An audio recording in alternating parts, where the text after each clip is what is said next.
Hi, it's me, Vicky Marie. Oh, there's quite a lot of you here already. Thank you so much for that. I want to welcome Maria as a new member of my channel. I don't know if she's here tonight, but thank you so much, Maria. I really appreciate that. So that's Maria, a new member. So let's say hello to everybody. Desi, so you got here on time. Hi, Desi. Hi, Ruth. Hi, Princess. Hi, Chumba. No naughty steps tonight. No naughty steps. Hi, Daisy May. Hi, Space Cat 100. Right, let me go down. I can see you've been chatting. Oh, gosh. Lots of chatting. Somebody's got new glasses. Hi, Mellow Maggot. Listen. You don't have to chat. Just being here is great. Just watching the video, liking the video. You don't have to chat. Just sit back and watch. Not everybody wants to chat. As time goes on, you might gain confidence because you realise that we don't put up with any idiots in here. So you won't get any nasty remarks, or if you do, or if anyone gets anything, if anyone starts being nasty, they're just turfed off. Hi, Vicky. And sorry, I'll say it in a minute. Hi, Jackie. Yes, I'm okay. Thank you. I am okay. Just life gets you down sometimes, doesn't it? Angela. Hi, Angela. Hi, David. Are you talking to me when you say hi, Princess? Where am I now? So you're all chatting. Hi, Maltese. No, not many for the naughty step tonight, Chumba. Everybody's here. Hi, Charlie Angel. Bob, hi from Barclay. Oh, and thank you for you made a comment about the sentencing of Laurie Daybell, or whatever she wants to be called. And I haven't had a chance to make a video about that, but I will be doing that. Hi, Rio. Oh, yeah, there's Rio, yeah. Yeah, Bob, we haven't seen you for a while. Oh, you've been working. You're back now. Good. Chumba.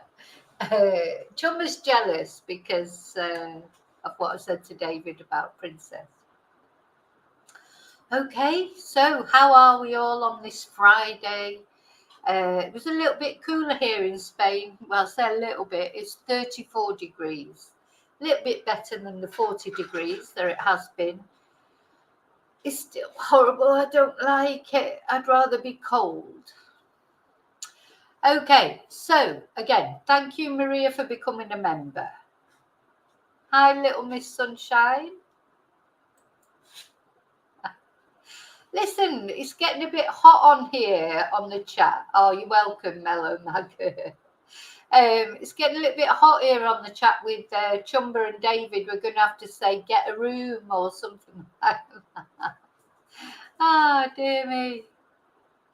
Oh, it's great. I had so the other thing I want to thank everyone for is, apart from just watching and subscribing and liking the videos like you do, is emails again. I've had some such nice emails, and people saying, how nice it is in the chat, how nice everybody is, how it feels different, and they really feel that they're in a little community, etc.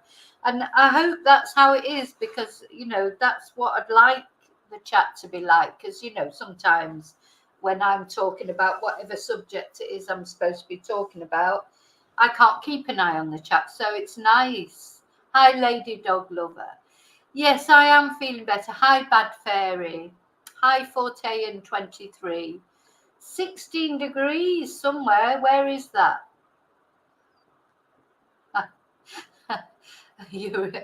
Rio, you've got a Rottweiler crushed you with electric blanket. What, this time of year? Oh my God, I've got an electric blanket. Believe it or not, you do need it sometimes in Spain. But in the last year, I have had last winter, I had my electric blanket on the grand total of 1 time. Hi, Anne Climby. Yes, yes, beautiful. Yeah, we all cried a river this morning. Oh gosh, I wasn't going to sort of look into, as I said in the video, I sort of saw something about it last night, and you know when you're really trying not to look at something, but it's like when you drive past a road accident and you know it's going to upset you or whatever, but you just can't help but look. It's like this. That's what it was, and in the end I just had it because it came up on so many of my feeds, like Twitter, Facebook, you name it, it came up, and in the end I just had to read it. So Northern England, 14, yeah, 16 degrees sounds nice to me. Oh my god, that sounds like absolute bliss. It's getting practically pornographic here on the chat. Oh, Rio, you'd like to live somewhere warmer. I mean, honestly, I'm complaining, but it's only these 2 months of the year, July and August. The rest of the year it is better, obviously, to live in Spain.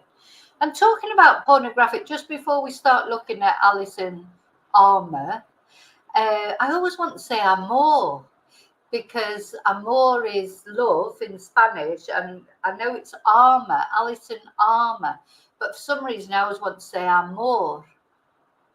But oh yeah, talking about pornographic, it's not really pornographic, but I don't know about everybody else. And I was going to do a little video on it today, but I never got around to it. I hate, if any of you are on Twitter, do you like the new Twitter logo, which is basically a black X? To me, I feel like I'm on some sort of men's only dating site or whatever. I don't know, with this black X, but it used to be the little blue bird, and why change it? You know, I don't understand Elon Musk. He's obviously a very clever man because he's a lot richer than I am. But I just don't like that black cross. 14 likes the old bird. Yes, I like the old bird as well. So it doesn't look like Twitter, does it? It looks like having the cross like that. It's like, or the X like that, black. It looks very masculine. So as a woman, it doesn't appeal to me. So, and it feels like it's not Twitter. It feels like it's some sort of, you know, OnlyFans site or something like that. I don't like it. I just don't like it. But anyway, that's by the by. So I'm not really going to do much housekeeping tonight. Just tell you, as you know, please like the video if you don't mind, and please subscribe or consider subscribing if you haven't already. It's completely free, as is pressing the like button. And if you want to support my channel a little bit more, you can join, become a member for €1.99. You can send me a super chat, or I think super chat, super thanks, or super sticker. And you can buy me a coffee, which people did on the last video, which was very kind of them. Do you not like it, Mellow Maggot? Ah, Barb, of course it is. It's referring to the SpaceX. Well, I'm sorry, it went over my head, you know, and I mean, I know I had a troll today tell me that I'm not very intelligent, but I'm quite intelligent because, you know, I do have a degree, and I have written quite a few books and things. I'm not super intelligent, but I didn't realise it was SpaceX. But see, I don't believe in space travel either. So that's a whole nother video, isn't it? That'll set a whole new, you know, Elon Musk, he definitely won't like me because I don't like his ex, and I don't like his, I don't like all this wasting money trying to go into space while people are starving on this planet. But anyway. I know, Princess. Oh, they said much worse things than that. When I look back over, because I hadn't noticed most of their comments and things. But anyway, doesn't matter. If that's all someone's got to do, then it's a shame for them, isn't it? But But they may be watching now, because what I noticed, it's funny because when you get a troll sometimes, and you look back, and I saw that this troll had actually made 7 different comments on 7 different videos. So they're obviously watching all my videos, and you just think, why? And then when they tell you you're not very intelligent, you think, well, how intelligent are you when you're just watching videos that you don't even like the creator, and giving them views and giving them viewing time? How intelligent does that make you? Ruth, hi Janet, thank you for that. I did not bring my fancy wine glass home. I'm back to my usual goblet, because it was a beautiful wine glass, but it was glass. And, all my wine glasses get broken. And that was too nice to get broken, so I left it for my sister. Hi, Adina. Hi. Yeah, I know, Charlie. How rude. I mean, why bother watch? This is what I don't understand about trolls. I've come to terms with trolls now, because my son has helped me out on that. So he said, just ignore them, just let them do their thing. They're pretty sad if that's all they've got to do is go on people's channels and make silly comments. Especially, when they continue, if they went on one and they make a comment and then they never watch you again. But when someone's made 7 different comments on 7 different videos, so obviously he's subscribed or he's watching all your videos, just seems ridiculous, doesn't it? And a little bit sad, I think. Because I think I've said before, if I was watching someone's channel, anybody's channel that I watch, I don't like every video that they put out. So if I'm watching one, I think, oh no, I don't really like this, I just stop watching it and then wait till the next one. I don't make a comment, because you can't agree with people all the time. Just don't watch. Yeah, I've forgotten more than the trolls will ever know. Yeah, I think you're right. And the good thing that you can do with the good thing that you can do on YouTube is you can hide the user from the comment from the channel. So they're carrying on making their comments and thinking they're making their comments, but I can't see them. Nobody can see them. So they're just really typing into thin air, which that sort of, I love that idea that they're typing these angry comments and thinking this will show her, and this will, because some of this particular person's comments, when I look back, that I hadn't even noticed, they were really disrespectful. They weren't even just critiques, just nasty person, just a nasty, bitter woman. Unfortunately, I'm ashamed to say, probably a lot of the trolls that I've had have been women, which is a bit of a shame. And I like to think of her, she may be watching this. Well, if you're watching this, you know that you're just typing into space, because nobody will see your comments. Hi, Rose Petal. Yeah. You bad fairy, you break one every 2 months. I take it you mean a wine glass.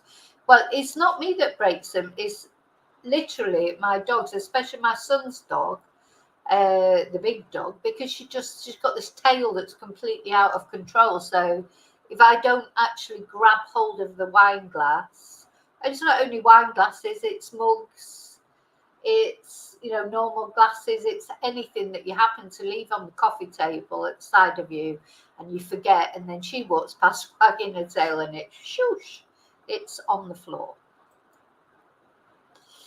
Hi, Chris, the guitar guy. Yes, bring back the blue bird. We like the blue bird.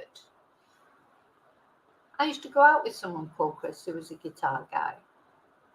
Anyway, yeah, people can't come up with their own views. Why start your own, why don't they start their own YouTube channel and start giving their views and start complaining about things or whatever? I mean, don't get me wrong, I don't mind people disagreeing with me. I don't expect people to agree with everything I say. But just sometimes you just think, well, when it's constant, like all of you here, and you've all been with me through lots of videos, I'm sure there's sometimes that I'll say something you think, oh, I don't know if I agree with that or not. But because you're not a clone of me. I don't expect you to agree with everything I say. There'll be loads of things you'll agree with, hopefully, but there will be sometimes things that you don't agree with. And I don't even mind someone saying to me, oh, I don't know about that because I think this, that. I like to get different views. I've said that before. I'm very open to different views and looking at things from a different point of view if it's respectful. That's what it comes to. Bad fairy, resting witch face. That's what my son would do. Hi, Janet. You're right. You can't reason with stupid. Hi, Carla. Yeah, you see all these nice people we have on our chat, don't we? It's lovely, really. So I am going into everyone is lovely. So I am going to go into the video now. So I will have to come off the chat while I'm showing you what I want to show you. So I know you all keep an eye on it, and when I come back, every now and again I look back, and if anybody's being nasty, not disagreeing, but nastily disagreeing, then you know that we'll get rid of it. It's like when you go out with your mates or whatever, you don't want to go out and sit there and they're being nasty to you or whatever. It's like having a debate is one thing, but actually being nasty is another. Oh, here's my little white dog, Riley's come to say hello. Are you coming up? You coming up? Let's see if you can see. Yeah, you're going to show your face. I think you can. No, you can't really see him. Come here. You have to come up a bit more. Come on. There he is. This is Riley. It's beautiful. It's so beautiful, aren't you? It's so beautiful. Anyway. Okay. Right. Oh. What you, Vicky, did you get attacked by the other people on the chat, or did you get attacked by the actual creator? Let me know, because you should never get attacked by anyone. You should just get, oh, no, I don't agree with that. It's fair enough. Or even, to be honest, I wouldn't say anything. To me, if you don't agree with what someone says, you just scroll on down, don't you? And then you try and keep it all positive. Yeah, Riley is beautiful. He's a little bugger, but he is beautiful, aren't you? You are beautiful. You know you're cute, don't you? Yes, you are. Yeah. Well, come on then. Are you good now? Okay, so today, finally, we are going. I know. Right, people in the comments, and you said something about the list. Yeah. What? I don't know. What did you say that you thought he was a nice person? I mean, what could you possibly? Oh, people call it. Oh, lovely, lovely. Well, we don't call people stupid, do we, on this channel? We might think it sometimes. We've had some people on that maybe we thought were a little bit stupid, but we would not. You don't call people stupid, do you? Unless it's a politician or Andrew Snowden. I mean, sometimes I've got to be honest, maybe I do call politicians stupid. But yeah, how awful, Vicky. So, yeah. I don't know. How did you deal with it? Did you just ignore them, or did it just send you off off the channel, or? Yeah, some trolls are paid. And you know what I heard today is on some social media channels, etc. And I thought that about the police dog. When I looked on the actual, I think it was on Facebook, where the actual Lancashire police squad, dog unit, had made the post, and I looked at the comments. They were all positive towards the police, all of them. And I'm sorry, that's just not going to happen, is it? You're not going to get all, there's going to be people that are going to go on there and say things like, even if, we all want the dog handler to be okay. I don't wish any harm on that dog handler, but what I'd like to know is what actually happened. And it may be that the dog did just completely go off its head, or it may be that something else happened that set the dog off, or so we don't know. It's like an investigation you need, don't you, like anything else. I feel like that. But these comments, it just struck me. I thought, why is nobody, not even one person, saying, oh, what happened, or it was just literally, oh, what a terrible situation. And then somebody else was saying, sometimes that it is the police themselves that go on those things, members of the police or friends or family or whatever, and make those comments. And the other thing that I know that other content creators go on people's channels, and I know that for an absolute fact. And some trolling is coordinated, I think, like Barb says. Or the government spy. Yeah, you just don't know. Sometimes you just think, oh, because I know when I make a video, to be honest, I don't get lots of trolling, but I do get some, and I expect that. I do expect that, because at the end of the day, you're on YouTube. Not everyone's going to agree with you. But I've only found that since I've started doing crime things, and especially the Nicola bully thing, because I've done YouTube for quite a long time with my Spanish classes. I've never had any nasty comments on there. So it's something particular to this. Oh, gosh. Oh, Charlie, don't. Yeah, exactly, David. Can you believe? Oh, Carla, we had random on here, but I got rid of him or her. I think it was a man, actually. Hi, Silver Moon Warrior. Yeah, they were on here. He probably thinks he's still on here, because I've just hid him from the channel, so he probably thinks he's still going around making comments, but nobody can see them because he's been hidden from the channel. That's very unusual for me to do that. I don't do that very often with people, because I think everybody's got the right to say what they want to say, but he was upsetting everybody. I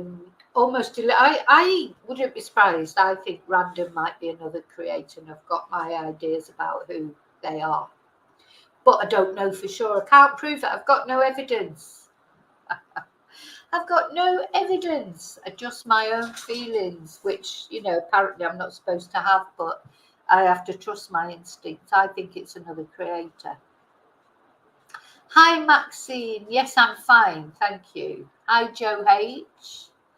All right, you're not late, because you know what? We've just been chatting, and I haven't even started the actual thing yet. And it's funny, because some people don't like that, but I know that most of you do like that. You do like the chatting, and then I get told off by someone, oh, get to the point.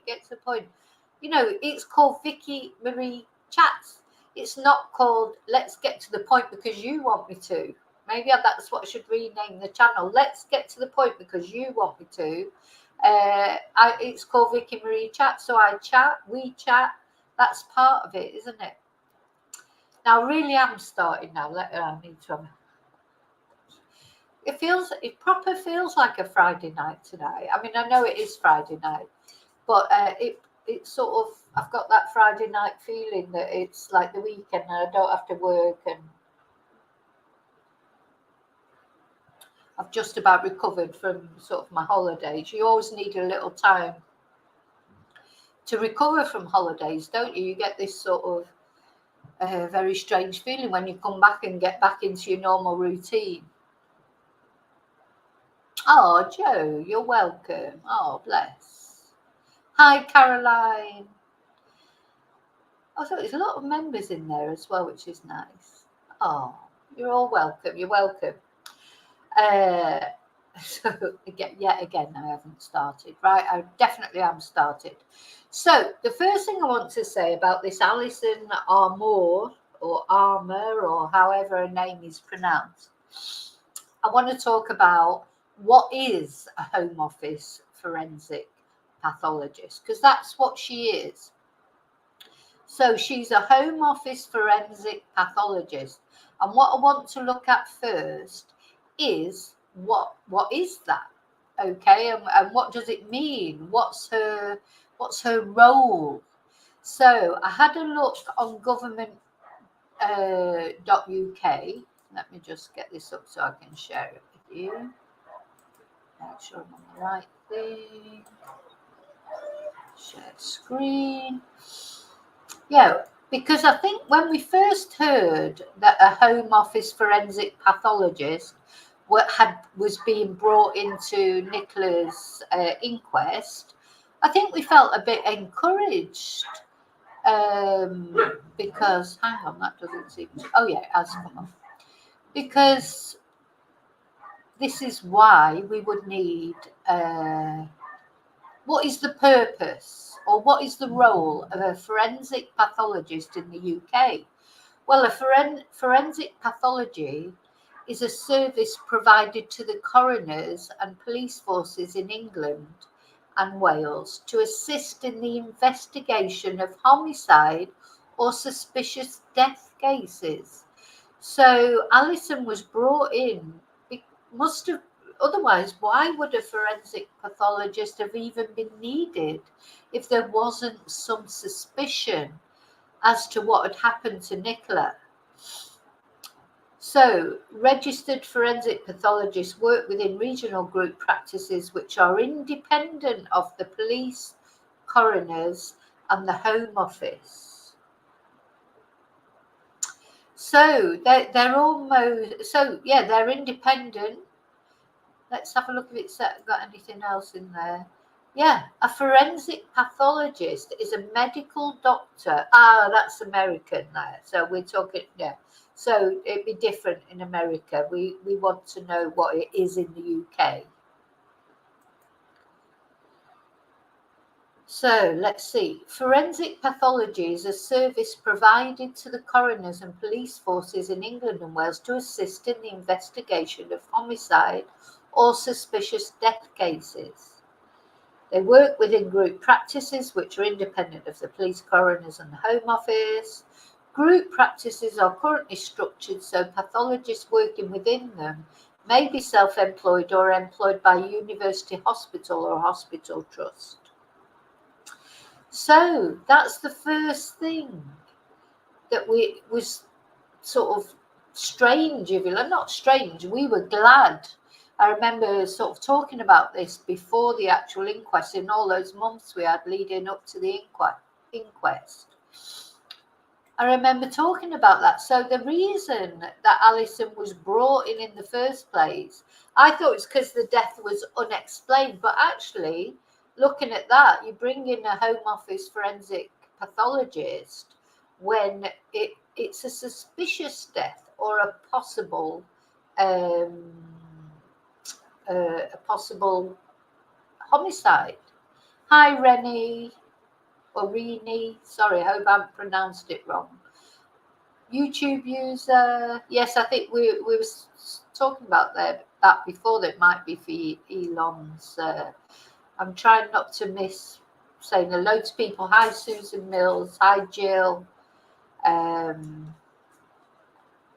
Anyway, hope I haven't missed anybody. Please don't think I'm being rude if I've missed saying hello to you. I'm trying to say hello to everybody. So there basically is what a Home Office forensic pathologist is brought in for. So Mr. Aidley brought in Alison. So let's have a look at Alison. Let's have a look at what she looks like, if you don't know already.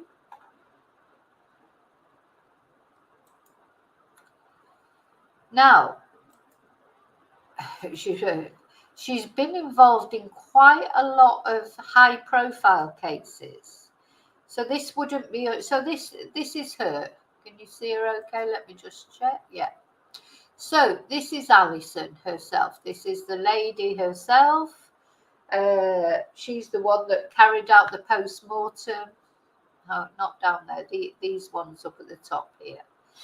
Now, she's been involved in quite a few contentious cases. So that's what I wanted to talk about now. Now, I'm not a scientist. I'm not a doctor, or, I wouldn't even pretend to be. So that's why when I did the video about Mickey's letter to the pathologist, that was brilliant for me, for somebody else who knows more about that side of things, you know, to actually put together the things that she put together so brilliantly that I could never do, because I'm not a scientific person. I'm actually, it's like numbers for me, or maths. I'm not actually interested in it.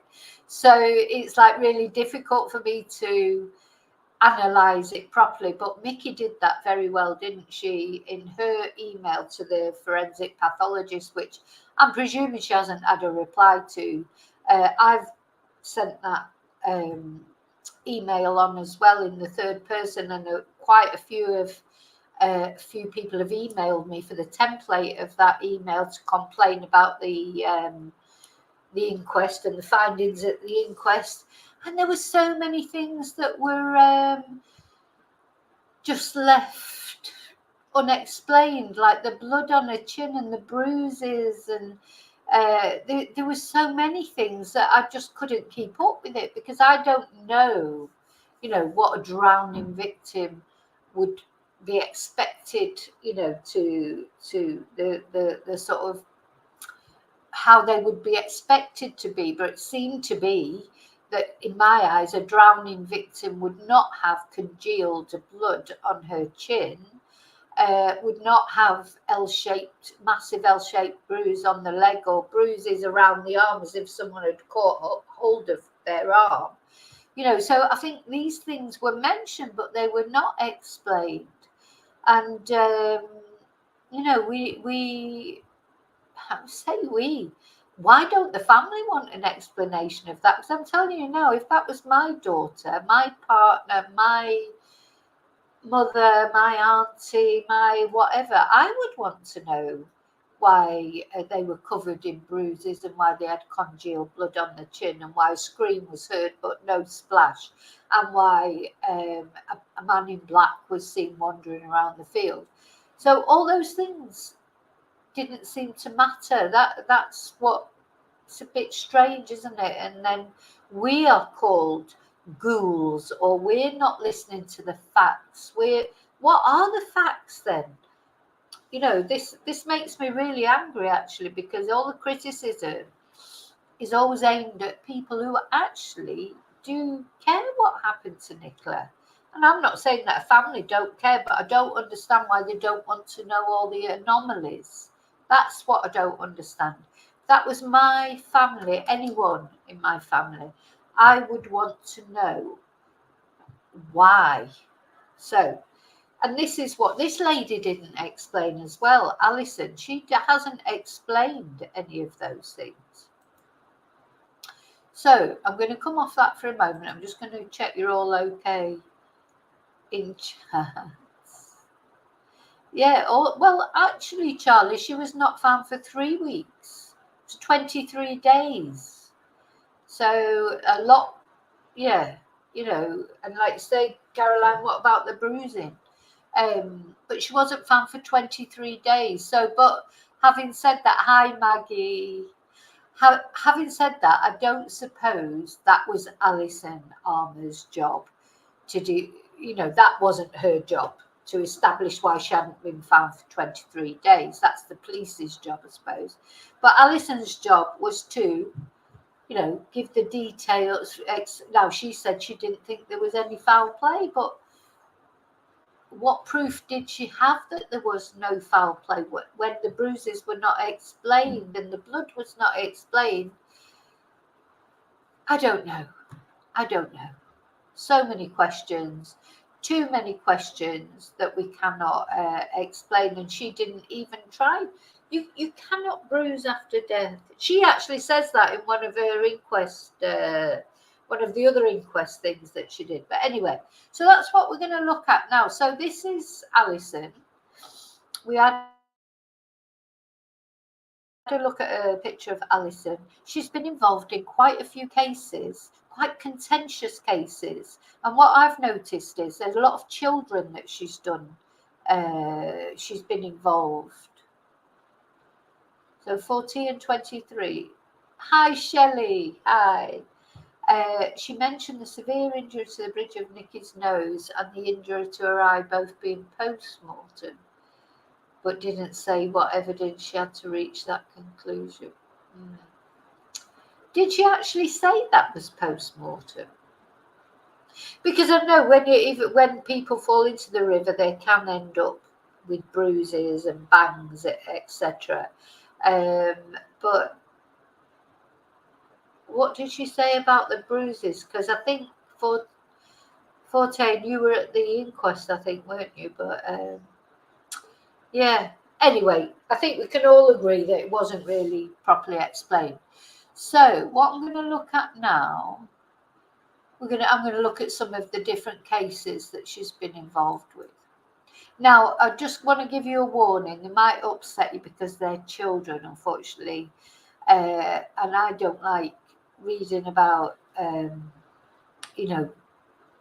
things that have happened to children, but they're just relevant because they're cases where Alison Armour was the forensic pathologist. So these are cases, that she gave evidence and she said her thoughts, and her thoughts were instrumental in the sentences that were given to the culprits. So the first thing we're going to look at now, let me just go back and share it. In fact, I'm not going to share it. I'm just going to read it out because you may find it a little bit distressing. But this was in the Gazette, which incidentally at the top has got breaking news that Mail Online suspends Dan Wootton amid investigation into allegations. That's another video I haven't got around to making yet. Dan Wootton, not a good person in my eyes. But anyway, we'll see when I do the video and I'll find out a bit more.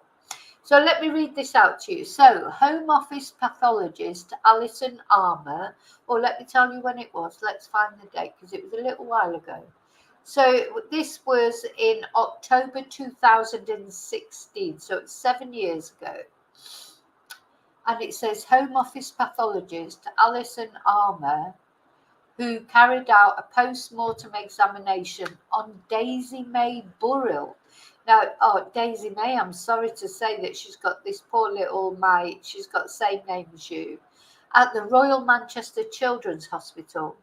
She told jurors that an internal examination showed extensive bruising to her scalp and a star-shaped fracture on the left side with one fracture 7.5 centimetres long.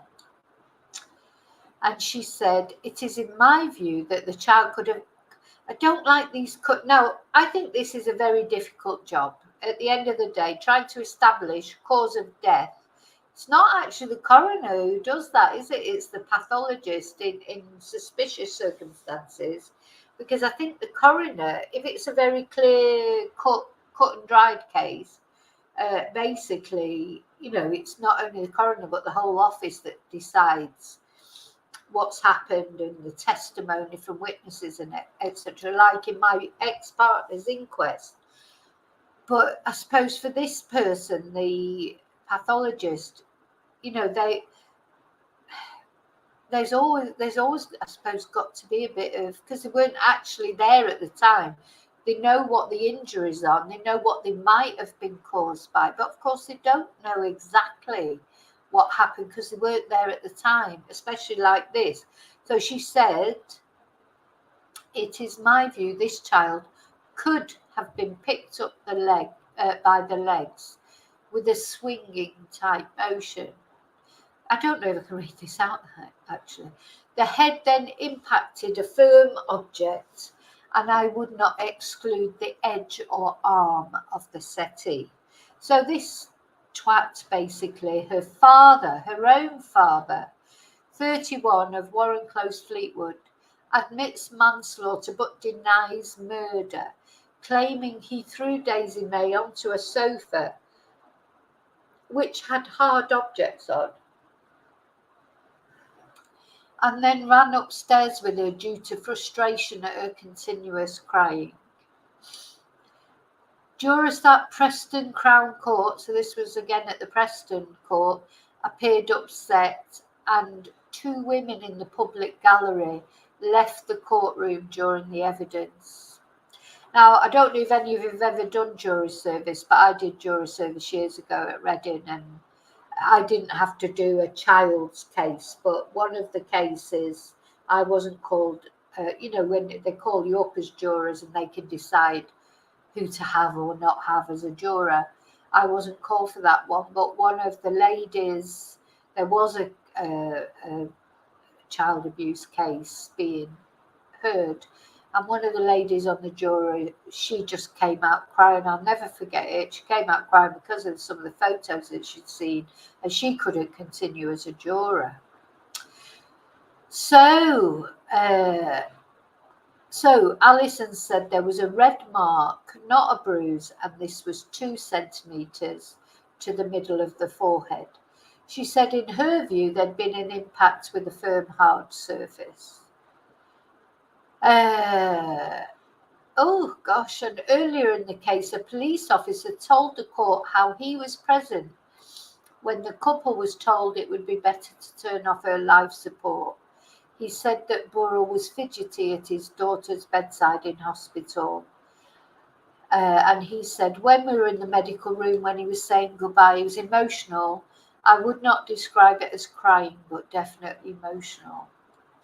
Previously, the court heard that Burrill's then partner, Ashley Cox, mother of Daisy May, described him as moody when he got up to feed the 2-month-old at about 5:30 on March the 11th. The couple had smoked cannabis the previous evening. So that was as the case was actually going on. Now I'm going to show you this, but I just want to warn you, it may upset you because this is the actual guy itself.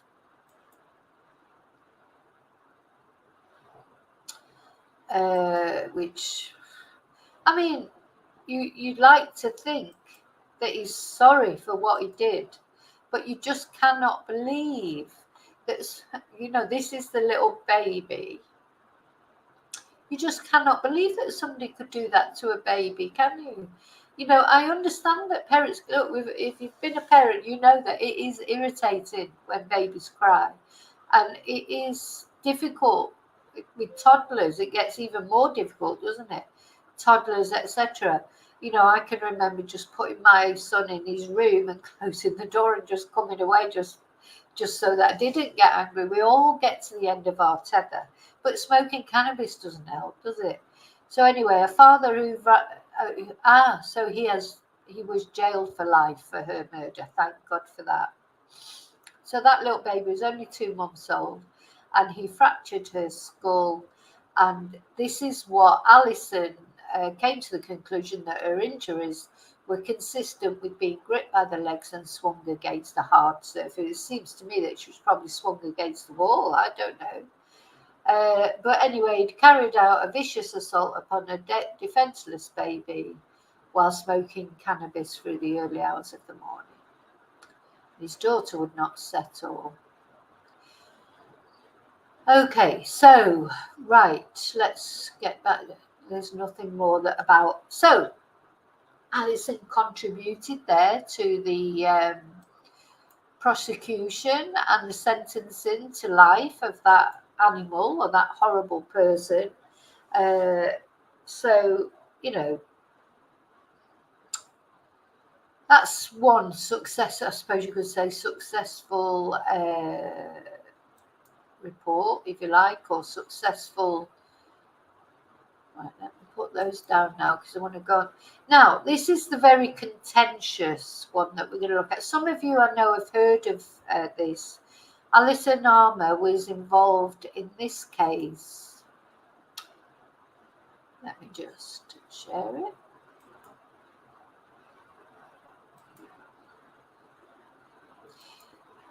Now, I think some of you may have known of this because some people commented on this when we were talking about Alison.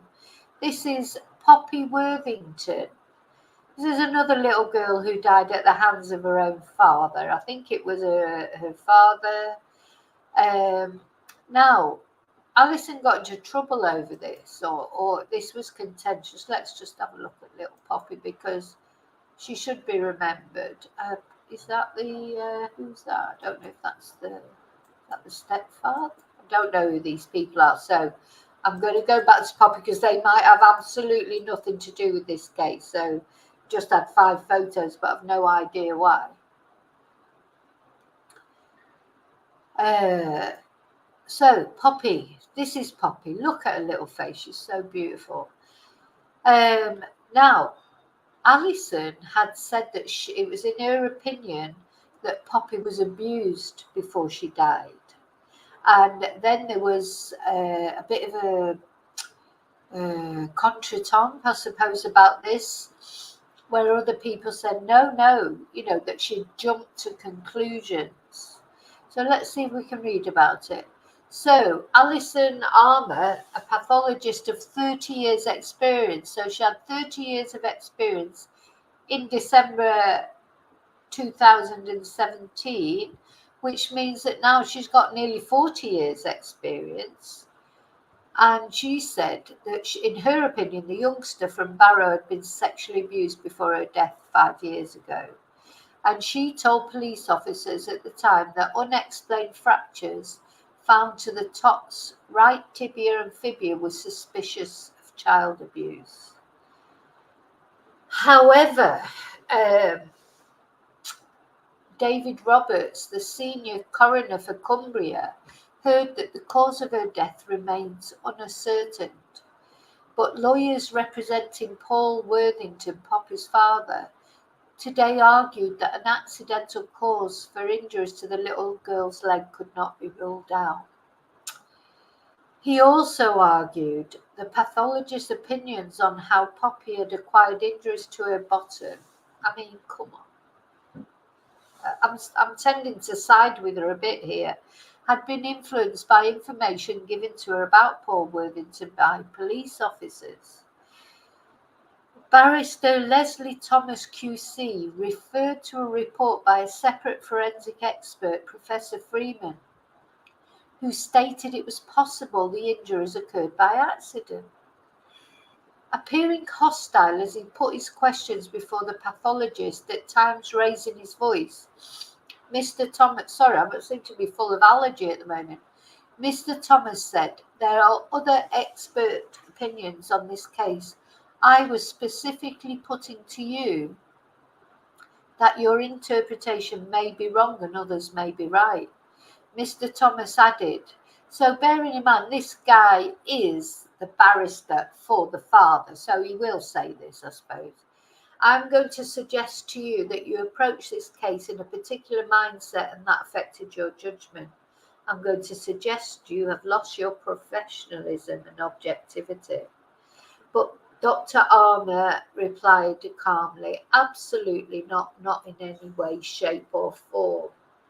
I wish somebody would have asked her some questions, proper questions at Nikki's inquest. I mean, she's working with, why did nobody ask her how they, maybe they did and maybe we missed it, but I never saw that anybody had asked how the blood had appeared. I mean, Mr. Aidley did ask her, is it in your opinion that there's been any third-party involvement? And she said no. But why wasn't she asked about the huge L-shaped bruise or the bruises around her arm? So I wish somebody would have asked some of these questions. Anyway, so this guy goes on, this barrister goes on to say, how can you say a fracture is accidental or non-accidental by looking down the microscope? And she says the child would have been in pain, her behaviour would have changed and she would have walked or crawled with a limp.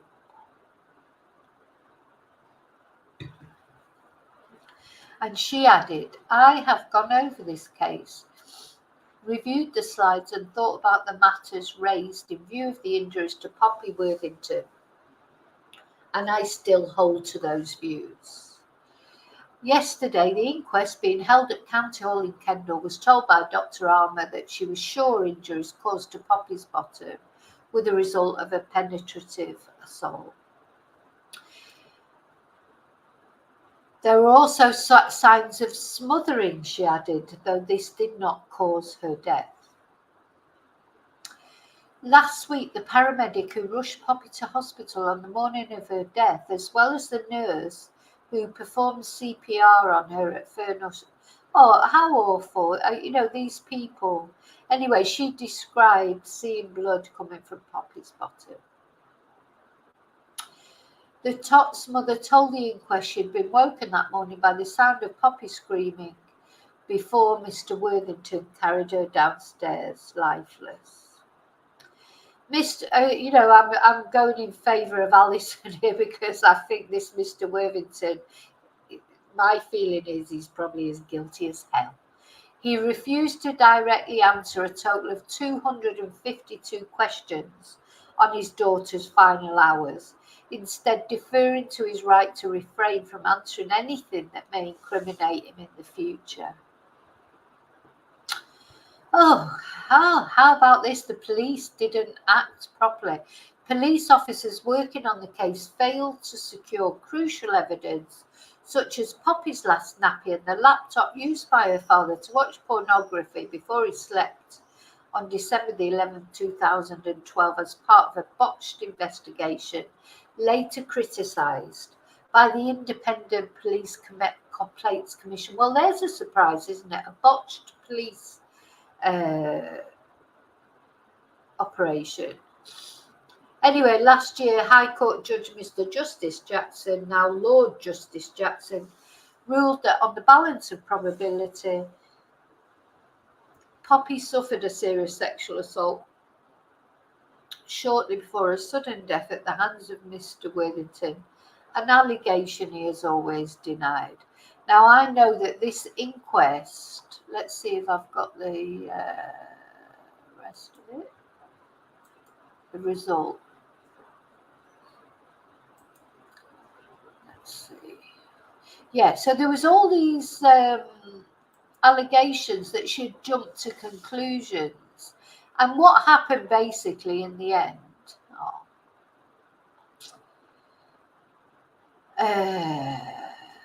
So this just goes over what we've already read, and he was ruled to have probably sexually assaulted her before her death, according to a judge. But there is insufficient. So detectives at Cumbria Police, who dismissed Dr. Armour's initial suggestion of child abuse as rash, botched their investigation, which meant vital evidence was lost, and the Crown Prosecution Service has twice ruled there is insufficient evidence to prosecute anyone over Poppi's death. So this twat, he's in hiding and he's never been charged with any offence, and he denies any wrongdoing. So he's freely walking the streets of Cumbria or wherever he's gone, and he's free to marry someone else, have more children. Maybe he's still married to Poppi's mum. Well, if I was Poppi's mum, I would have murdered him myself. But he's never been charged with any offence. So I don't know that we could blame Alison for that, can we? I don't know why people were sort of on a downer with her about that, because at the end of the day, the barrister for the father, let's have another, rest in peace, Poppi. Oh. At the end of the day, the barrister for the father, that's their job, to try and get the father off the hook because they're defending them. I couldn't be a defence barrister. How do they even sleep at night? Knowing that because of how well they conducted that case, I suppose, that the man who 99% certain murdered this little one is now wandering around. But anyway, so Alison, she said that she thought straight away that something untoward had happened. Okay, I'm coming back just to have it. I hope you're all okay. It's a little bit, I know it's heartbreaking. It's all a little bit distressing, I know. But I think, at the end of the day, get a little face. Right, so let's look at another case. So that was a case that that Alison had been involved in. in. Now, this is another case. Now, again, it's quite medical, so I don't know enough about medical things. I'm just going to read it out to show it to you, and then you maybe can make your conclusions. But, you know, I can't give you sort of medical certainty about things. But this is an inquiry into hyponatremia, which unfortunately, I don't even know what that is. But it's to do with a kidney, this little one, bless him, Adam Strain. He had a kidney transplant. But which is great that they managed to give him a kidney transplant, but unfortunately it didn't work, and this little boy died. And now there's like an inquiry, if you like, as to whether it was a suitable, you know, that whether the actual transplant itself was botched. So this kidney notes discrepancy. So the chairman of an inquiry into the deaths of 5 children in Northern Ireland hospitals has said he is concerned fresh evidence appears to suggest that someone is not telling the truth. So when is this? Let's see, let's get a date. 2012, so it's quite a long time ago again. A 16-year-old document cast doubt on the testimony provided by clinicians at Belfast's Royal Victoria Hospital. They had been involved in the case of Adam Strain, who was 4 when he died following a kidney transplant in 1995. And at the centre of Adam's case is the condition of the donor kidney and whether surgery should have taken place. Because previously, some of Adam's clinicians told the court that during the operation, the kidney was partially functioning. Now, let's see where does Alison come into this? Because she comes into this. So, let me just explain what this hyponatremia is. An abnormally low level of sodium in the blood and can occur when fluids are given incorrectly. So I'm presuming this is what he died of. Now, where is Alison in this? Because she was involved in this. I think it might be on a different thing.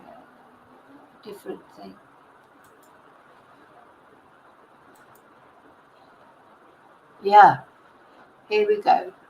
So this is the actual, what's the word, the summary, if you like, into the inquiry. And these are the submissions on behalf of Dr. Alison Armour. So on the 29th of November 1995, Dr. Alison Armour, registered practitioner and pathologist approved by the Northern Ireland office, made a post-mortem examination of the body of Adam Strain at aged 4 years.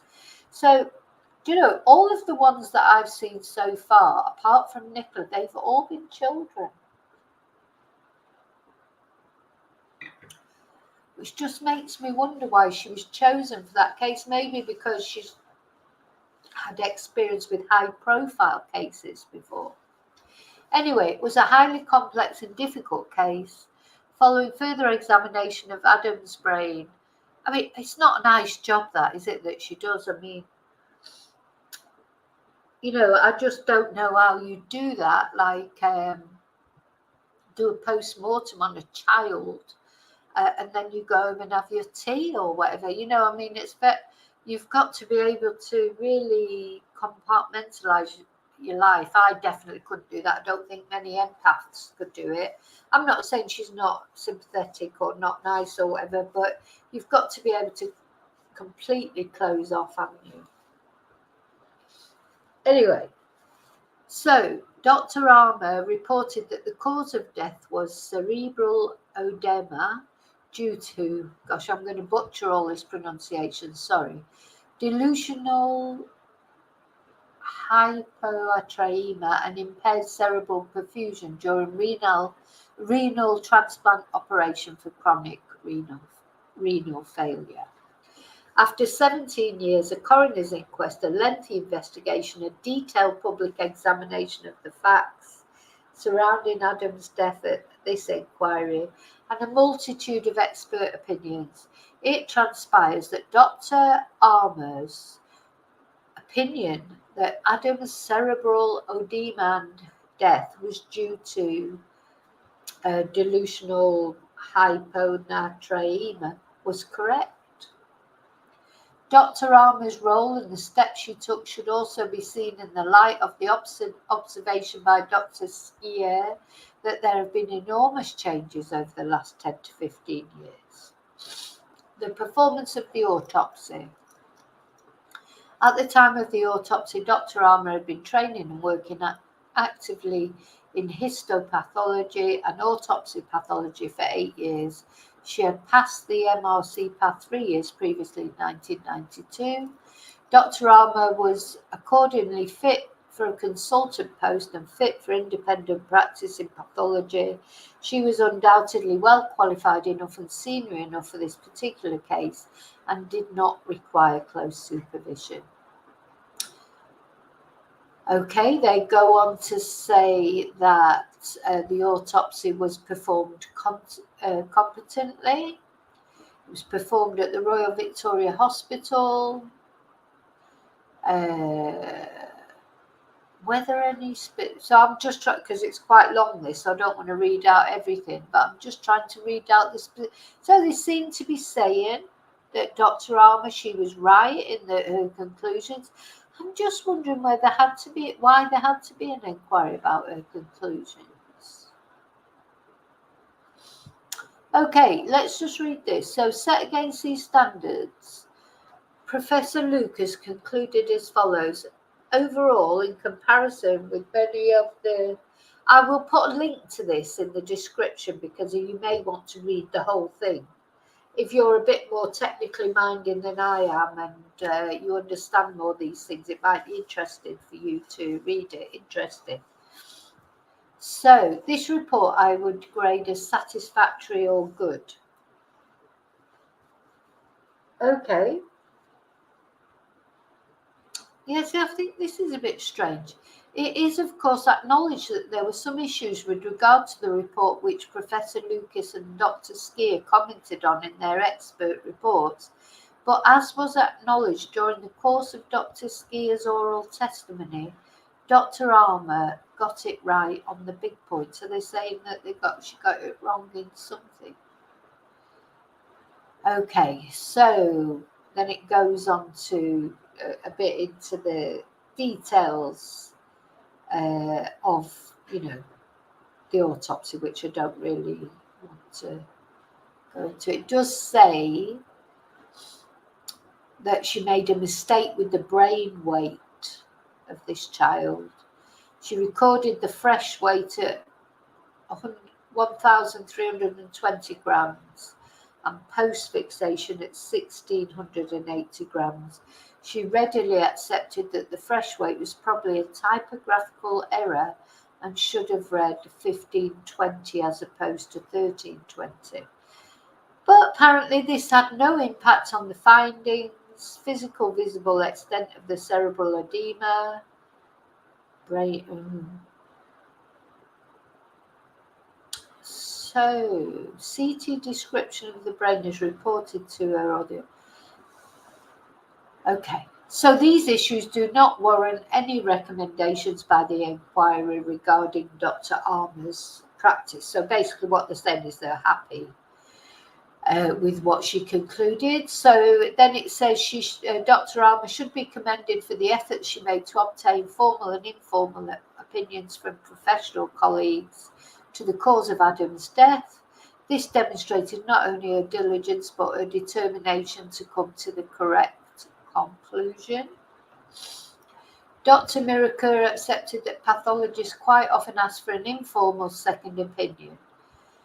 Moreover, given the particular features of Adam's case, it was perfectly acceptable for Dr. Armour to have taken an informal second opinion. Adam's brain was obviously swollen to the naked eye, and one didn't need a neuropathologist to tell that.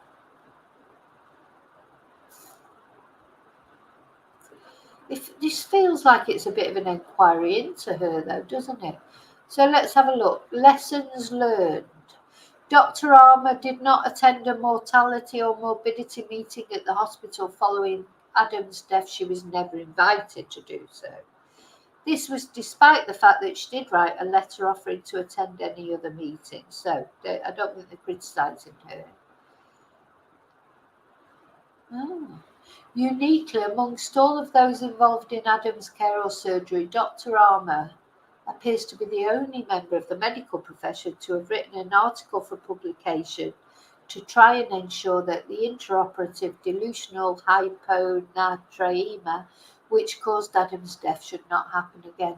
And in light of all the above, it is respectfully submitted that the inquiry does not need to make any recommendations regarding the performance of the autopsy by Dr. Armour in this tragic case. So, yeah, basically it seems like she was vindicated, but it feels like she was inquired into, but she was vindicated. So, you know, we've got to take that as read, haven't we? Okay, so that's that. Let me just, as I'm going through these things, I'm putting them down. We're getting there. There's a few cases. Yeah. Now, again, this next case, let me just come back and make sure you're all still there and you're all still okay. That was a little bit technical, wasn't it? So, and you've probably all started talking about something else. Because, hi, Sheila. See you for a chat. Hi. I don't think Nicola was given a diatom test. As far as I know, hi, Rini. Does anybody know, was Nikki given this diatom test? A lot of people talk about it. What's the matter with you? Sure. Okay, so now another case. This particular case is a case, says Riley. Riley's coming for a cuddle for some reason. What's the matter? This next case was where a forensic pathologist was found to be wrong, whereas she had Alison came. Let me just share it. Yeah. Now this was a case. Again, a child. Well, two children. So this guy, a Home Office pathologist, has claimed there's been overwhelming evidence of a double murder in the Sally Clark case. So when was this? Oh gosh, can't find a date. Hang on. 2013. And Dr. Alison Armour was given her view when she appeared before the General Medical Council as it resumed the case of Dr. Alan Williams. So Dr. Williams, who was 58 at the time, is alleged to have botched a post-mortem examinations on 12-week-old Christopher Clark in 1996 and his 8-week-old brother Harry in 1998. He is also accused of not disclosing evidence that could have helped clear their mother, who was wrongly convicted of their murders in 1999. And Mrs. Clark, a solicitor from Wilmslow, if any of you know Manchester and that area, Wilmslow is a very sort of elite area where all the footballers live, etc. And see, this just reminds me of my sister-in-law. She worked in social services all her life. She's retired now. The thing is, you can never think that child abuse is not restricted to, unfortunately, just like people from council estate who don't know any better. The worst case of child abuse she ever saw in her whole career were two doctors. Reminds me a bit of the McCanns. Just because someone's got professional or got money or whatever doesn't mean to say they're not capable of child abuse. Anyway, she was cleared, the wife, by the Court of Appeal in 2003. But at first, Dr. Williams had said that Christopher died of a lung infection, but he changed his mind after Harry's death and claimed he was smothered. And he told Mrs. Clark's murder trial, Harry appeared to have been shaken to death, but he did not keep proper records of tests, throwing doubt on the quality of his work. So let's get to what's got to. So Dr. Armour, so she was the forensic pathologist brought in then, told the hearing that the presence of bacteria during a post-mortem did not mean there had been an infection. She said there was no evidence of infection. She said, I disagree that the microbiology results show Harry Clark's body might have been fighting infection. And she then went on to say there are still facts to support a diagnosis of shaken baby syndrome, swelling to the spinal cord and bleeding into the optic nerve. My view is that by the time Dr. Williams came to do the autopsy of Harry Clark, the evidence he was dealing with a double homicide was, in my view, overwhelming. So she claimed that in Harry's case, for shaken baby syndrome, but Christopher's death was unascertained. So what was the so this was a forensic pathologist, Dr. Williams, being accused of serious professional misconduct. I wonder what the outcome of that case was. Let's see.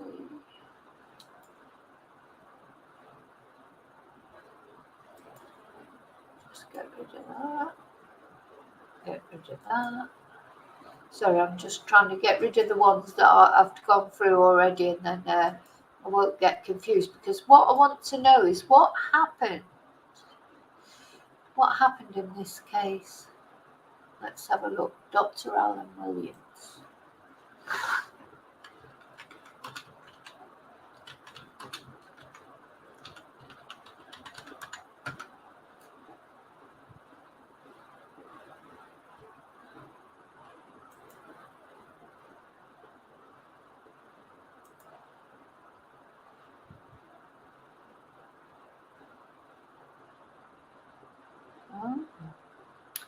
Right, okay, so this pathologist, Alison Williams,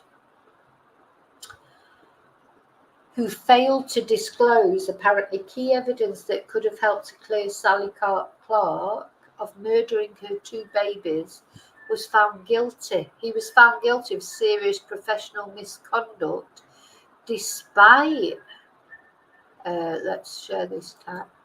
So this is the mother who was accused of killing two of her children. You know, you just feel that when the first baby died,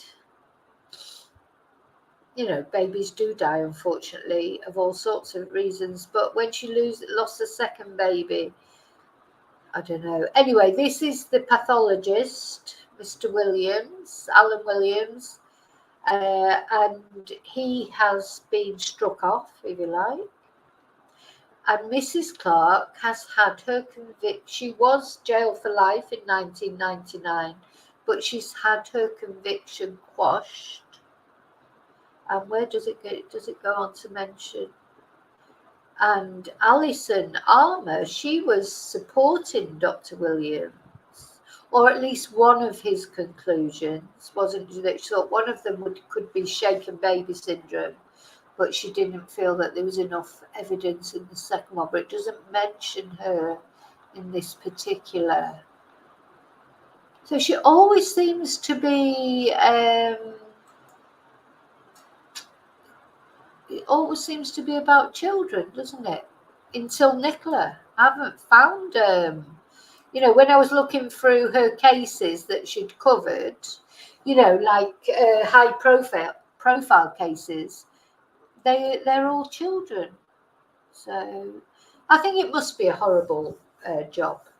You know, as I say, how do you go home, especially if you've had to deal with what's happened with Joe H.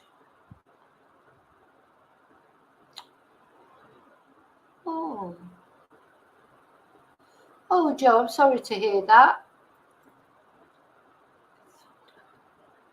So what, is he going back in for, well, is he going back in for surgery? Yes, Bob. So it feels like, well, one possible murder, but I don't think. Let's see. I wonder what's happened to that woman. Well, she's been cleared. So Sally Clark case. Let's see if I can find out what's happening to where she is now. She's probably had another baby.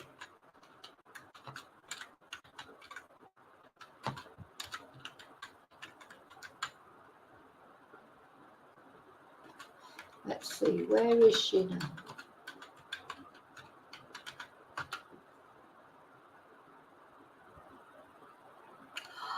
Gosh. Oh gosh. Well, there you go. So. Do you know what? Life, there's never an end to a story, is there? Let me tell you what happened to Sally Clark, the mother of those 2 children. So, her convictions were quashed, weren't they, in 1999? And as a result of her case, the Attorney General, Lord Goldsmith, ordered a review of hundreds of other cases, and 2 other women had their convictions overturned.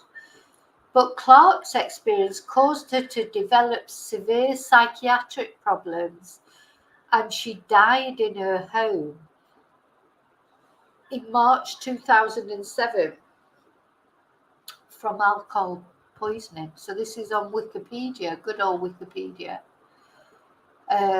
So it's saying that she was an English solicitor who this is on Wiki, let me...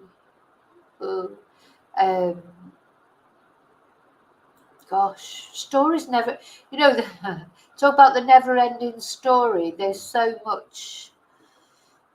But she died, she was only 42 when she died. It says she was wrongly convicted of killing her 2 sons. I wonder what happened with her husband, etc.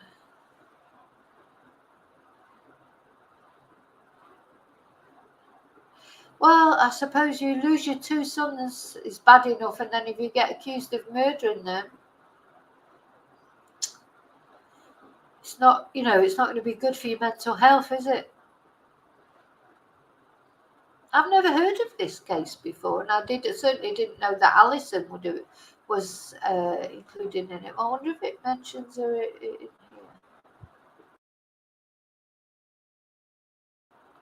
So apparently the first appeal was unsuccessful. It was the second appeal that was successful. And it came to light that microbiological tests showed that Harry had a colonization of bacteria. But this evidence had not been disclosed to the defence, although it had been known to the pathologist Elena Williams since February 1998. Interesting. Now, I'm trying to see if it mentions Alison at all in here.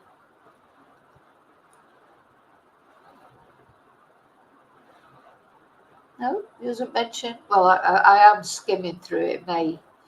I mean, if you want to look it up at some point, Sally Clark, very sad.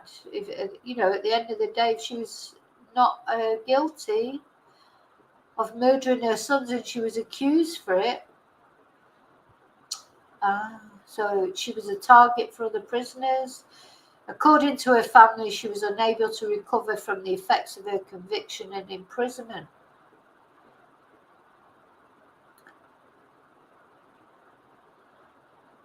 Gosh. So she was found dead in her home on the 16th of March 2007. I mean, ironically enough, it was originally thought that she had died of natural causes, but an inquest ruled that she had died of acute alcohol intoxication, although the coroner stressed that there was no evidence that she had tried to commit suicide or she had intended to commit suicide. Well, curiouser and curiouser, isn't it? So why does it not mention Alison's testimony here? because on what we read of her testimony before, she was really saying that she thought at least one of those children had been shaken to death. Gosh, everything's a mystery wrapped in a mystery wrapped in a mystery, isn't it? Okay, now there was one more thing.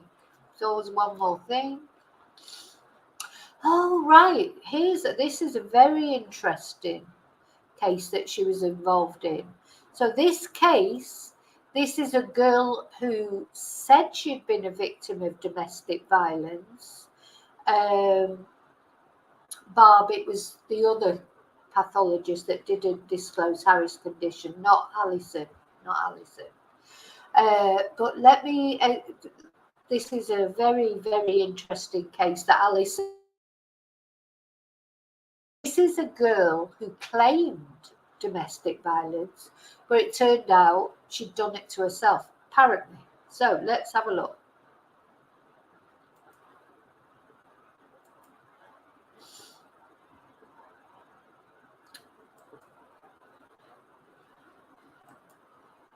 That's Katie Kenyon, that's further down.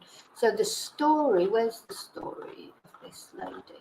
This girl, let's see. No, I'm on the wrong one, sorry.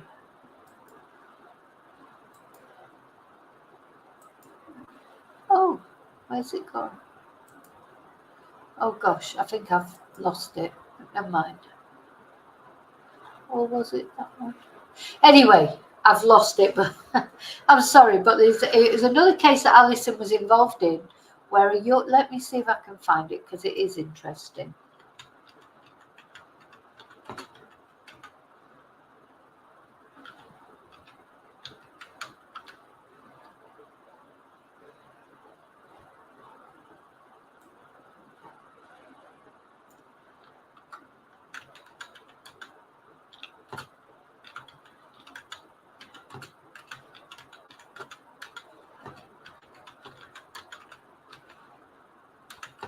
Gosh, that makes me so angry when I have something prepared that I know you'll find interesting. But unfortunately, in this, there was quite a lot. So it's all about I won't be able to find it now, will I? Oh, hang on. This might be it. Nope.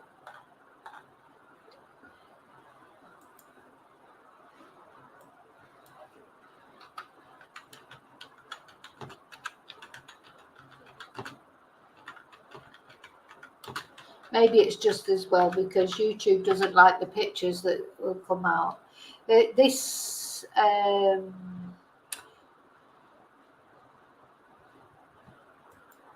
young girl, she's a very young girl, she claimed she'd been attacked by a hammer by someone. Maybe this is it.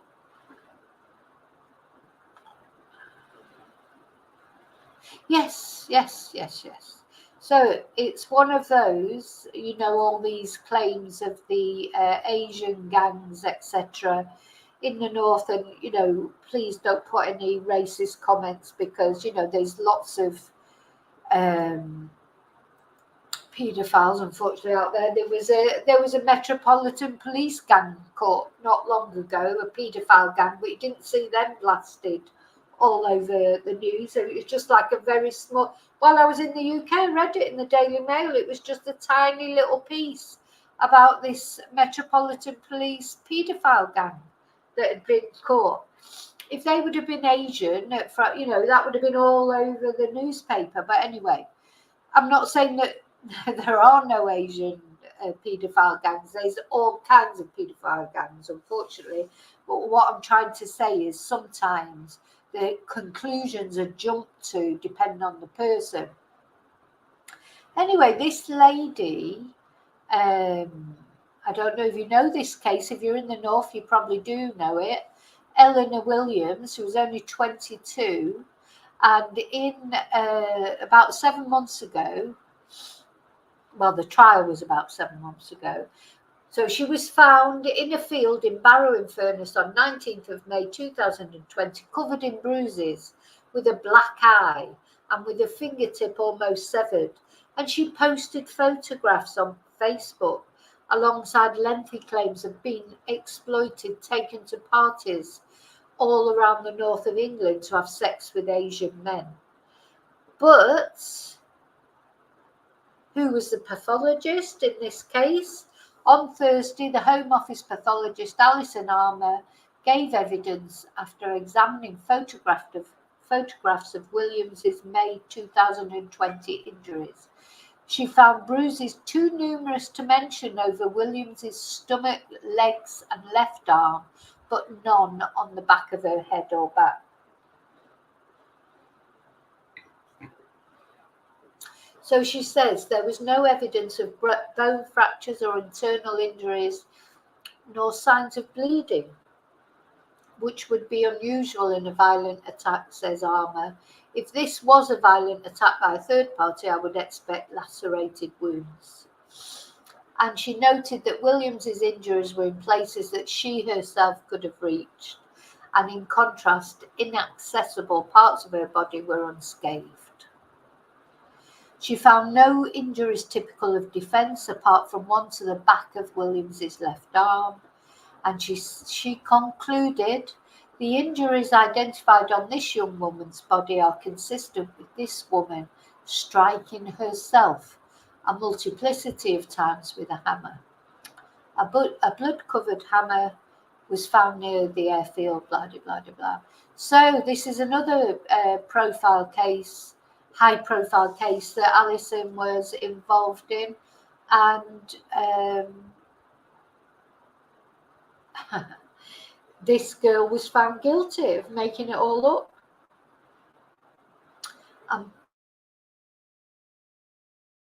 Crown Court. So the jury at Preston Crown Court heard from the Home Office pathologist on Thursday, and that was Alison.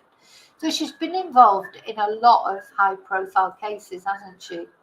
So what do we think? What do we think? Yes. Gone Girl.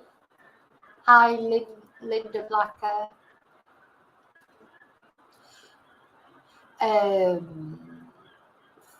Sherry Papini, yeah, that's an amazing story, isn't it? Said she'd been kidnapped, tortured, and then she did it all herself.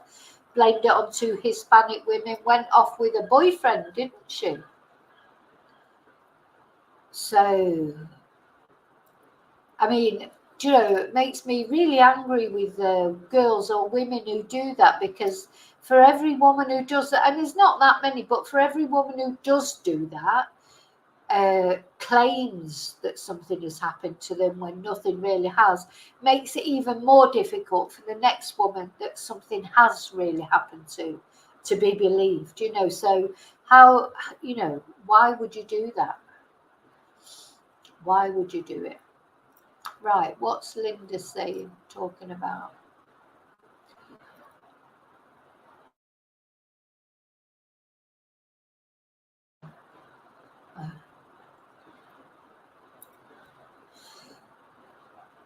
Right. What? So Linda, did they actually have a photo of that?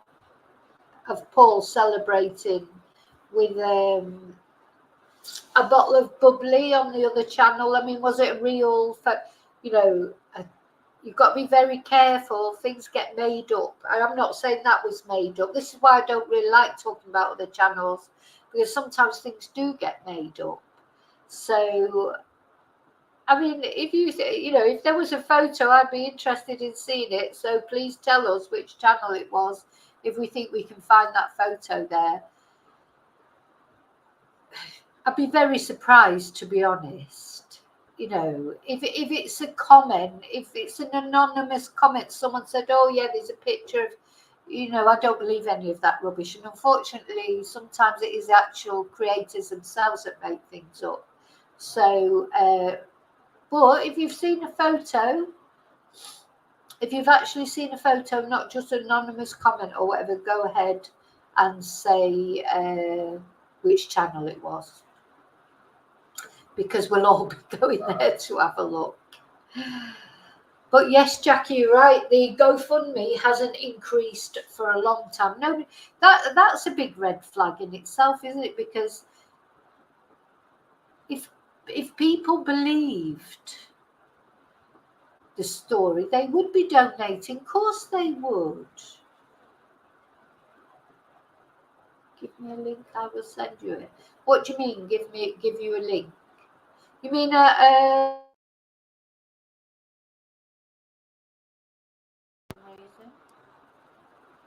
can you hear me again?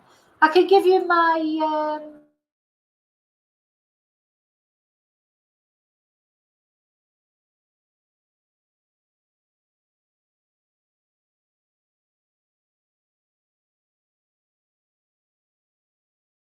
some gremlins coming in here, some little gremlins coming in.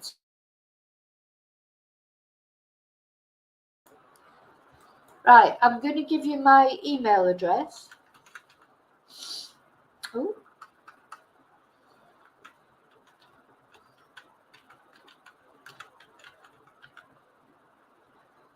So it's VickyMarieChats@gmail.com.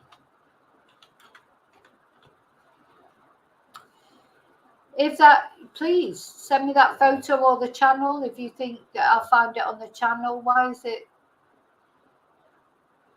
Oh, can you hear me? Have I gone? Have I gone?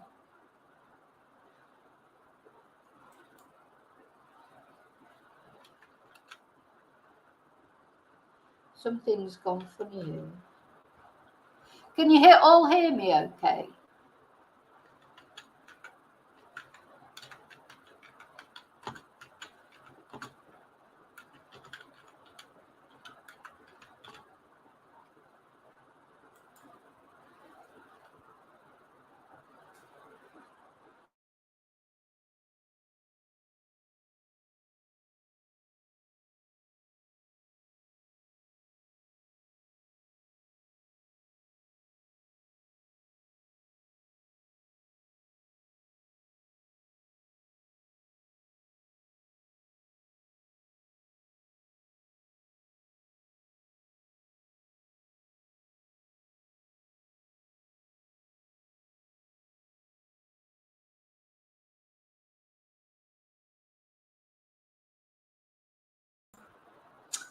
Not getting any messages through now.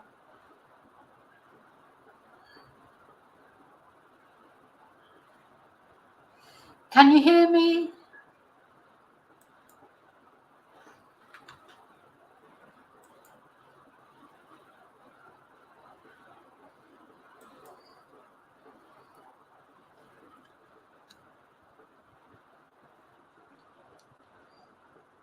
Yeah, something strange going on here. I don't know if you can see me or hear me. I'm trying to send my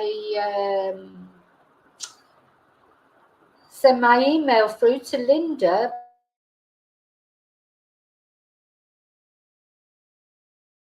Let's have a look. I don't know if I'm. It looks as if I'm still online, but I don't know if I am or not. Look. Oh, there you go. Oh, it should be back now. It should. Hopefully, it's back now. Yeah, but obviously I'm back now and I just want to cover a few things. Okay, I'm back now. So yeah, it depends if the photo's got a date on it as well, of course. But I'm going to give you my email. That's what I've been trying to do, but I couldn't get a message through.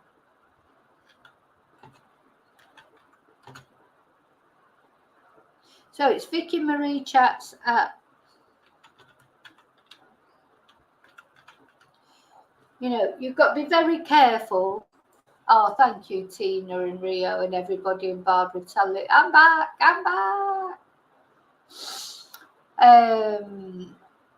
Should be okay now.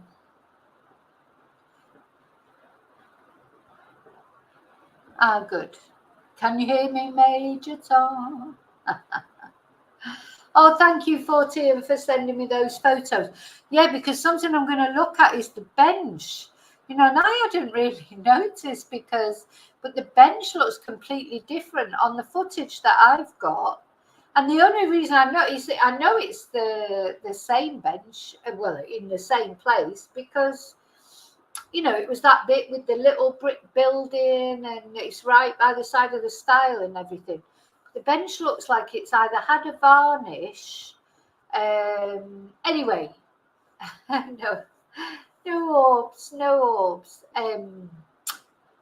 Yeah, the bench looks different. So do you think it's like I thought actually next week I might actually write to the council and see if they have give it a lick of varnish, because it looked different, didn't it? Yeah, repainted.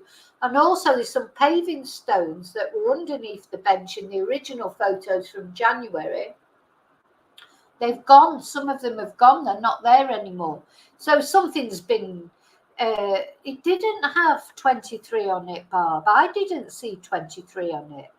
Maybe I didn't look close enough. But no, it did. I looked at the back of it. I haven't got a zoom in picture of the back of it, but I did look. But it's still got the same plaque on, I think, 14.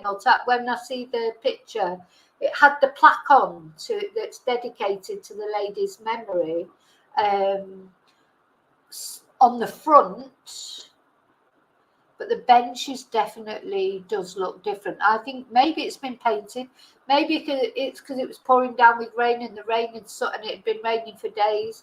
I don't know, but I'm going to look at that tomorrow at some point. I've got to sit and look at all the photos and we can compare all the different views, because it's funny because obviously I was there. I didn't have a picture of the bench as it was when I was there. So I just took the pictures of the bench, and the footage of the bench didn't even occur to me. It might look someone completely different.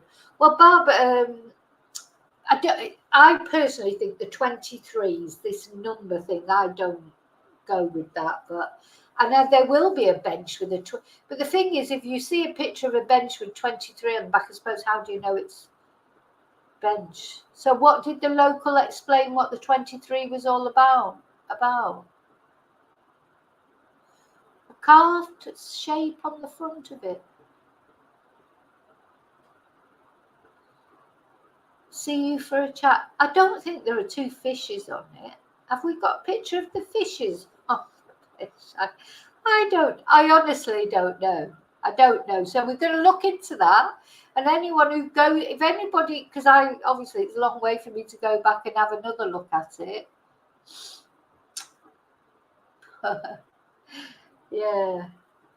Yeah, Vicky, I know, but you know, Curtis, sometimes, bless him. I love Curtis's videos, or I did used to, but you know, very beautiful videos he makes, but I don't know. I mean, the answer is I just don't know. Anyway, so I've been sent the photos and we'll have a look.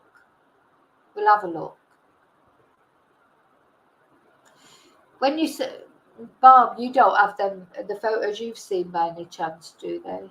Do you? It's when you try and look back for photos, but thank you, 14, for sending them and we can have a good look at it, can't we? Yeah, the 23 was on the back of the bench. On the front, there's a plaque in memory of a lady, I think her name's Barbara something.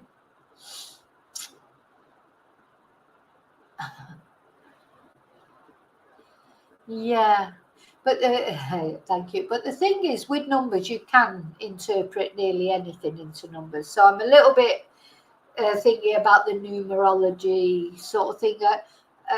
You know, I don't not believe it, because I've got an open mind to anything, but I don't necessarily believe it either. So, you know, it's just maybe a coincidence. I don't know.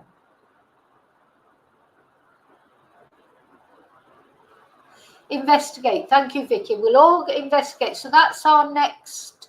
If we think of ourselves as a little study group, then we can all investigate the bench. Any photos we've got, any information we've got about the bench, because I've got this clear picture now of the bench as it was the other day. Well, it was 2 weeks ago now, and we can compare it directly. Because physical evidence is, we can think about the numbers and stuff like that, but the physical evidence of the bench, you know, and the photos, etc., that can't be disputed, can it? So, and if anybody lives nearby, thank you, see you for a chat. Photos of the plaque on the front and the back, see if that 20, I didn't notice any 23.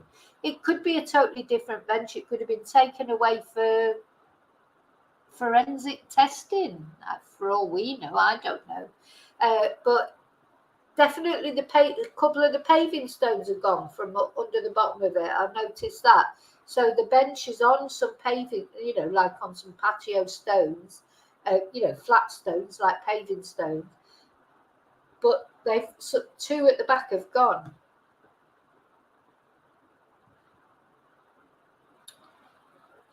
No, Barb, the 23 was on the back, definitely. The back, well, people were saying. It can't be on the front because there's a plaque on the front to the memory of Barbara. I can't put a... Oh, hang on, yeah, I might be able to show you. Let's have a look. I've got that picture somewhere. Oh, yeah.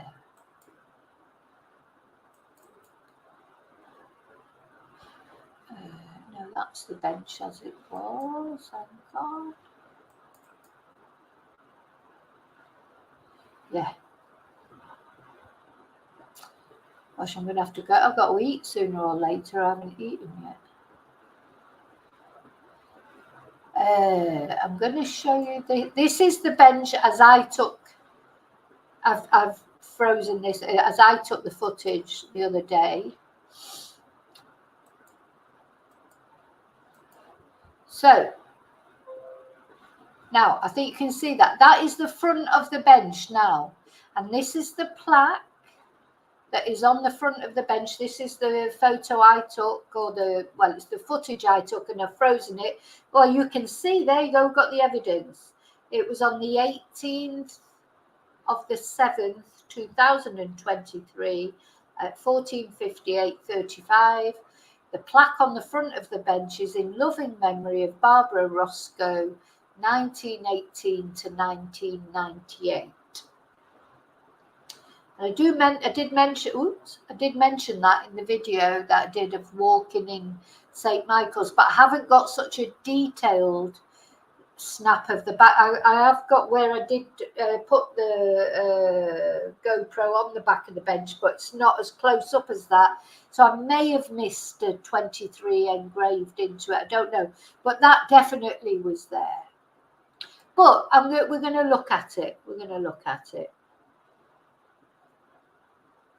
So there you go. That was the members. Hi, Ellie. Do people remember seeing this plaque before? Because I think people would have noticed, wouldn't they? That people would have noticed that plaque. People, you know, been so many people that have gone to the. So many people that have been there now, I'm sure. That's the first thing. Well, as soon as I saw that plaque, obviously I focused in on it because I was thinking, well, is it a plaque in the memory of Nicola? And it's not. So whether it's completely different bench, I can show you. Let's see. I think I could show you. Can I show you the picture of?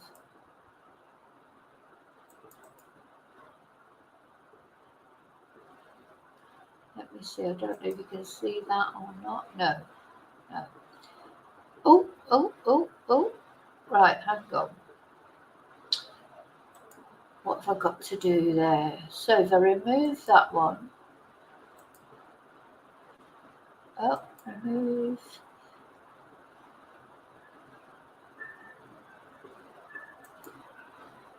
And present another one. I have got a picture of the bench as it was. But I need to see, look, this is the bench as it was.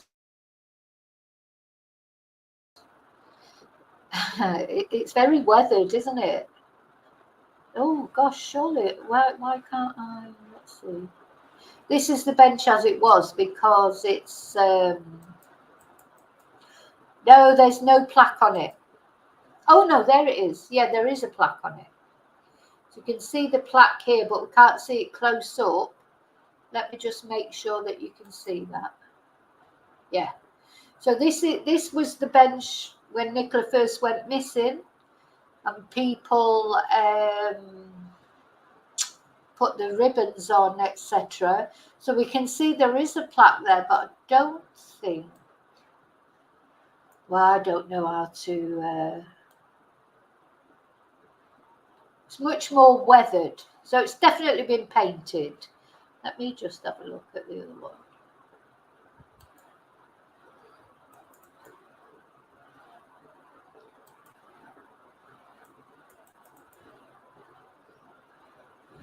Yeah, it's not, my photo's not big enough. No, I need to look at them properly. But they are different. They're definitely different, and it may just have been painted or varnished. But anyone who's near about, it's definitely be painted. Let's have a look.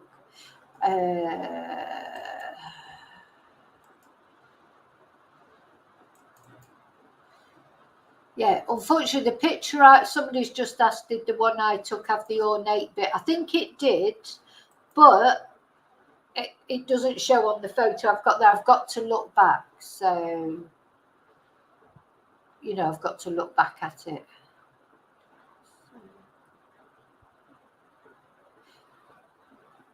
Yeah, I'm going to look at it closely.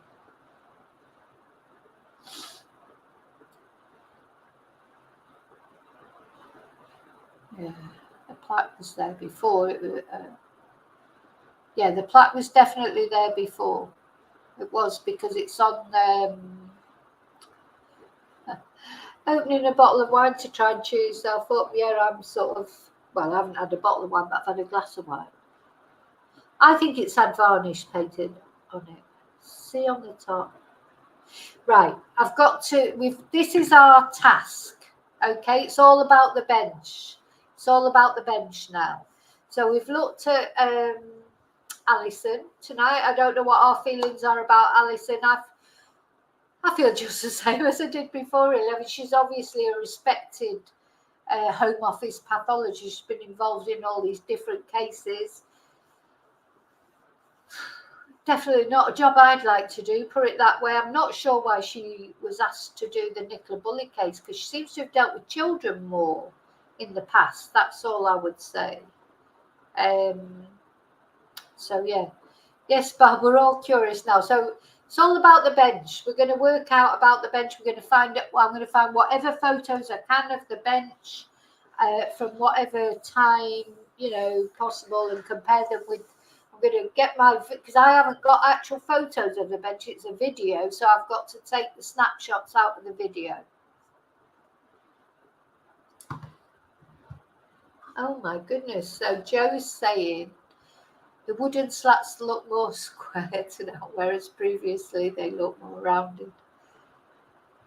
Yeah, it does look like a different bench, but it could just be because it's been painted, David. You know, I've got a bench outside my house, outside my front door. I've got a bench that I used to sit on sometimes, but now I just have plants on it. But believe me, when the sun gets to it and everything, it gets weathered, looks over. So I do varnish it every now and again, and I mean literally every couple of years, and it does look completely different. I didn't see anything on the rear of the bench, Charlie, which is why. But I have got I've got to look back over the footage.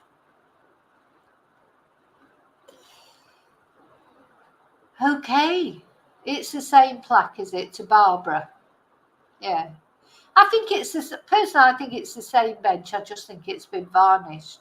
But we need to find out. I would try and. How could, you know? Will they tell me if I? You know what to do? Send an email to the council and say, "Oh, by the way, have you varnished the benches?" Maybe I could phone them and ask that. I don't know. Are they even going to tell me? But it's interesting, isn't it? Interesting. Hi, Pauline. Oh, Desi, you've just missed a load of talking about the bench saga. Exactly, it's Benchgate. Benchgate. That's what we're going to be looking at next. Pictures of the bench. So I'm going to put my picture of the bench on the, what do you call it, community tab. Not tonight, probably, because I'm going to go off and eat, but in the morning, I'm going to put on my pictures, some pictures of mine of the bench, and then your challenge, all you chatters, to find any other pictures of the bench that you think it looks completely different.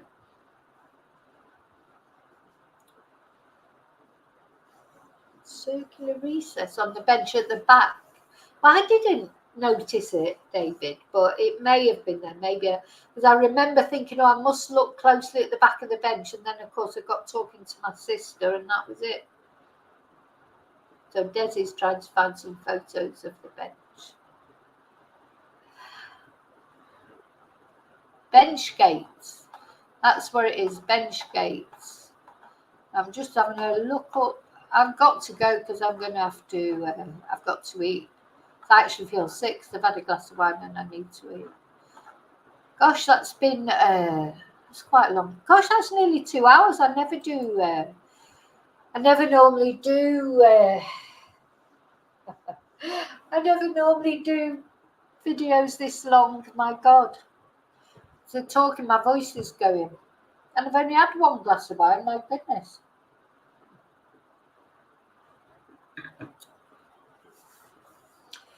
Benchgate. That's our next video, Benchgate. Let's compare. Yeah, I need to eat. I do need to eat. So thank you so much, as always. Remember to always live and love very carefully. Don't sit on benches that have just been painted, as 14 says. Don't forget to like. Yeah, please like. Gosh, 2 hours, my gosh. I'm shattered. I don't normally, I know that, people think women like talking, and I like chatting, but I don't normally talk for that long all at once. So I am tired. So yeah, remember to always live and love very wisely. Don't sit on benches that have just been painted. And I will see you very soon, as always. And look after you first. And let's have some special good wishes for Joe, because going through it with her son. But, I know any of you, there's probably a lot of you going through all different things, but I always like to say a little shout out to anyone who's especially going through something. So bye, everyone. Bye, Mellow. What was it? Sorry, I missed that 14. Picture on my page with a clear photo of the back of the bench looking across the river. Yes, what is your page? Send me your page and then I can share it with people. It's difficult, we can't do it on here, I don't think, can we? Or anyway.